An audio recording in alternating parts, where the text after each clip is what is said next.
कि हो चुका आगाज रण का अब युग बदलने की तैयारी है। इतिहास वही बदलेगा संघर्ष जिसका जारी है। हेलो तो जय हिंद दोस्तों, उम्मीद है आप सभी एकदम तंदुरुस्त वीआईपी एकदम टनमन है। तो आज हम समझते हैं डीएनए आरएनए में अंतर क्या होता है। क्या होता है डीएनए, क्या होता है आरएनए, क्या होता है फुल फॉर्म डीएनए का, क्या होता है आरएनए का। तो बोर्ड एग्जाम के दृष्टिकोण से ये क्वेश्चन बहुत महत्वपूर्ण है, कई बार पूछा जा चुका है। तो चलिए स्टार्ट करते हैं हम डीएनए आरएनए को अंतर इनका समझना। देखिए, अगर एक बार हम देखना चाहें, ये जो दिखाई दे रहा है आपका एक खो रस्सी का धागा, ये आरएनए है। और ये जो दो ठो रस्सी का धागा एक दूसरे पर लपटा हुआ दिखाई दे रहा है, ये है डीएनए। ठीक, तो इसी को स्टार्ट करते हैं। आप लोग अगर स्क्रीनशॉट लेना चाहें तो आराम से ले लीजिए डीएनए आरएनए का। ये रहा अंतर। देखिए, डीएनए है तो डीएनए का जो पूरा नाम होता है वो होता है डीऑक्सीराइबोज न्यूक्लिक एसिड। क्या होता है? Deoxyribose nucleic acid. आगे से डीऑक्सी हटा दो तो आरएनए का क्या हो जाएगा? Ribose nucleic acid. ये तो पहला अंतर हुआ। डीएनए शार्ट नाम और ये डीऑक्सीराइबोज न्यूक्लिक एसिड पूरा नाम। ठीक, अब दूसरा होता है डीएनए में पाया जाता है डीऑक्सीराइबोज शुगर। कौन सी शुगर? Deoxyribose sugar. और आरएनए में पाया जाता है राइबोज शुगर। तो ये क्या होते हैं वो मैं आपको दिखाता हूं। ये देखिए, यहां पर ये जो डीऑक्सीराइबोज शुगर है इसका स्ट्रक्चर ये है, और जो राइबोज शुगर है उसका स्ट्रक्चर ये है। देखेंगे यहाँ पर ये जो पहली पोजीशन हो गई, देखिए ये है एक, ये है दो। तो दूसरे पर यहाँ ओ एक अपसेंट है, लेकिन यहाँ पर ओ है। यही दोनों में डिफरेंस होता है, नहीं तो बाकी तो दोनों एक ही चाल लग रही हैं। ठीक, तो डीएनए में डीऑक्सीराइबोज शुगर पाया जाएगा, आरएनए में राइबोज शुगर। अब और बात करें तो एक और लास्ट में हम समझते हैं, लास्ट में क्या, अभी तो स्टार्ट कर रहे हैं जी। नाइट्रोजनी क्षार जो डीएनए में होते हैं वो होते हैं एडिनिन और साइटोसिन और गुआनिन और होता है थाइमिन। ये चार होते हैं नाइट्रोजन क्षार डीएनए में। अब डीएनए में देखिए तीन तो ये डीएनए आरएनए में same same, adenine cytosine guanine. तो ये ए सी जी ये तीनों सेम सेम रहेंगे। चौथा डीएनए में रहता है थाइमिन और आरएनए में रहेगा यूरेसिल। क्या रहेगा? यूरेसिल। अच्छा, इसको हम समझते हैं जरा, इसकी हम स्ट्रक्चर देखते हैं। इसका स्ट्रक्चर जब देखेंगे तो ये देखिए, पहले तो ये है नाइट्रोजनी क्षार। ये जो दोनों हैं ये आ जाती हैं, ये दोनों किसके अंतर्गत आ जाएंगी? तो ये आ जाती हैं प्यूरीन के अंतर्गत। किसके अंतर्गत? ये है प्यूरीन, दोनों की दोनों। ये है प्यूरीन और ये भी है प्यूरीन। और ये जो है ये है पीरीमिडीन। क्या है? पीरीमिडीन। ठीक, तो देखिए एक दो तीन चार, ये चारों डीएनए में रहेंगी। और इसको हटा दो, इसको ले लो तो वो आरएनए में रहेगा। ये इन सबका स्ट्रक्चर है। आगे देखिए एक चित्र भी बना हुआ है, यहाँ देखिए डीएनए को एक तरफ बना दिया, इसमें पाया जा रहा है डीऑक्सीराइबोज शुगर, धड़ाक दे बना दिया। आरएनए को एक तरफ, इसमें राइबोज शुगर, वो भी धड़ाक दे बना दिया।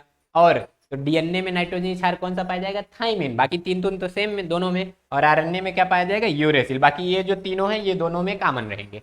बोलो, कोई दिक्कत नहीं। ये जो डीएनए होता है ना, ये होता है सिंगल स्टैंडर्ड। क्या होता है? नहीं, डीएनए होता है डबल स्टैंडर्ड। देखिए, जैसे अगर कोई महिला का बाल हो जाए, वो एक दूसरे पर लपेट दिया जाए, जैसे इसको आप लोग महिला को देख रहे हैं, मैं चेंज कर देता हूँ। लीजिए, जैसे ये कोई महिला हो गई, अब ये इसका चुड़ैल वाला बाल है। अभी इसको आगे करके इसे डांस करने लगे तो डर जाएंगे। तो इसको की क्या, ऐसे दो भागों में बांट ली और एक दूसरे के ऊपर ऐसे लिपेटते हुए गई। तो इस तरह से देखिए ये ऐसे लपटा उपटा गया है एकदम बढ़िया से कि नहीं। जैसे नाग नागिन जब लड़ते हैं तो इसे कैसे लपेटे रहते हैं, उसी तरह डीएनए के दो स्टैंड एक दूसरे पर लिपटे रहेंगे। ये देखिए, इसमें देखिए यहाँ दो ठे पगहा दिखाई दे रहा है। तो दो पगहा डीएनए में एक दूसरे में लिपटा रहेगा और आरएनए में एक ही पगहा। इस पगहा को कहते क्या है? तो इसको कहते हैं न्यूक्लियोटाइड। क्या कहते हैं? न्यूक्लियोटाइड। तो जरा आप लोग कमेंट में बताइए न्यूक्लियोटाइड और न्यूक्लियोसाइड क्या होता है। तो ये दोनों न्यूक्लियोटाइड एक दूसरे पर लिपटे रहेंगे और आरएनए में एक न्यूक्लियोटाइड, यानी ये है डबल हेलिक्स। क्या है ये? डबल हेलिक्स यानी द्विकुंडलित। और ये है एकल कुंडलित यानी सिंगल हेलिक्स। बोलिए, कोई दिक्कत नहीं। तो अगला क्या है? जो डीएनए होता है उसमें स्वगुणन होता है। देखिए, डीएनए में क्या होता है? द्विगुणन। ये द्विगुणन डीएनए में होता है, एक मिनट, इससे डीएनए में द्विगुणन होता है, आरएनए में नहीं होता है। अच्छा, द्विगुणन का क्या मतलब होता है? किसी चीज की तरह उसी का दूसरा फोटोकॉपी बना दो, उसी को कहते हैं द्विगुणन।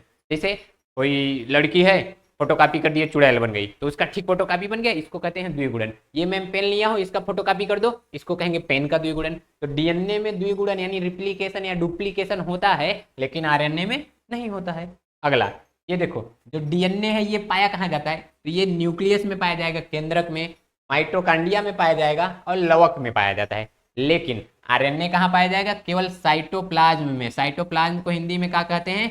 कोशिका द्रव्य। देखिए इधर ये एक कोशिका है, इसमें हम आपको दिखाता हूँ, ये है कोशिका। तो इसमें ये अंदरवा इसके यहाँ अंदर यहाँ पर पाया जाएगा डीएनए। ये ऐसे जो धागे नुमा संरचना रहती है, गुणसूत्र। देखिए होगा क्या, ये जैसे है शरीर, अब इस शरीर में बहुत सी कोशिका हैं, एक कोशिका को इसे पकड़ लीजिए, बाकी सबको फेंक दीजिए।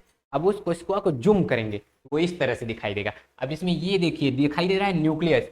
इस न्यूक्लियसवा में है 46 गुणसूत्र। एक गुणसूत्र को पकड़िए, बाकी सबको फेंक दीजिए। तो जब उस गुणसूत्र को इसे तान के लंबा करेंगे तो उसी में रस्सी की तरह संरचना निकलेगी, वही डीएनए है जी। तो डीएनए कहाँ कहाँ पाया जाएगा? देखिए एक तो न्यूक्लियस में पाया जाएगा, अब दूसरा पाया जाता है माइटोकांड्रिया। एक तो क्लोरोप्लास्ट, ये लवक, इसमें पाया जाएगा, और पाया जाता है माइटोकांड्रिया में।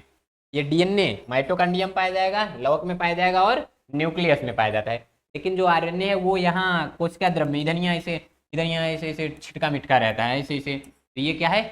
आरएनए। और अंतर देखते हैं तो देखिए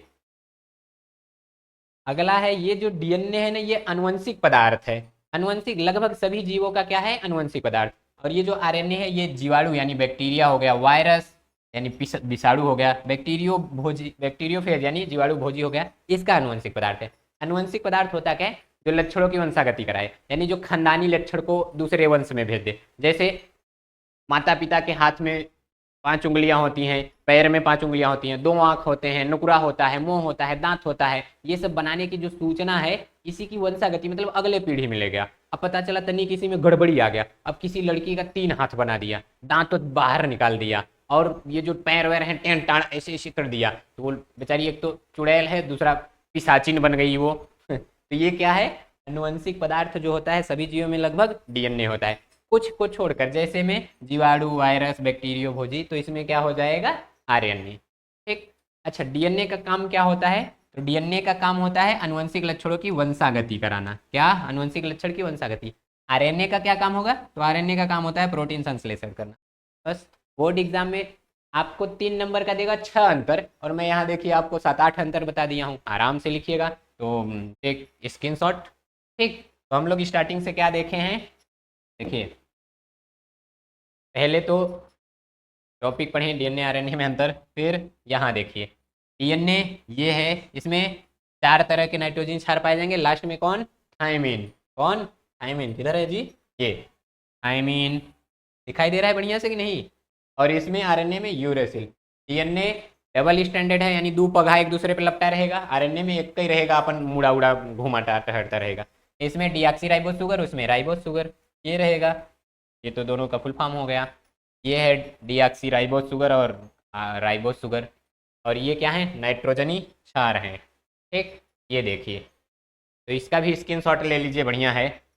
आरएनए की जानकारी एक तरफ दे दिया, डीएनए की जानकारी एक तरफ। डीएनए का देखिए, आरएनए का पूरा नाम डीऑक्सीराइबोन्यूक्लिक एसिड, आरएनए का राइबोन्यूक्लिक एसिड। इसमें तो पाया जाएगा डीऑक्सीराइबोस शुगर, इसमें पाया जाएगा राइबोस शुगर, वो है राइबोस शुगर यहाँ, डीऑक्सीराइबोस शुगर इधर।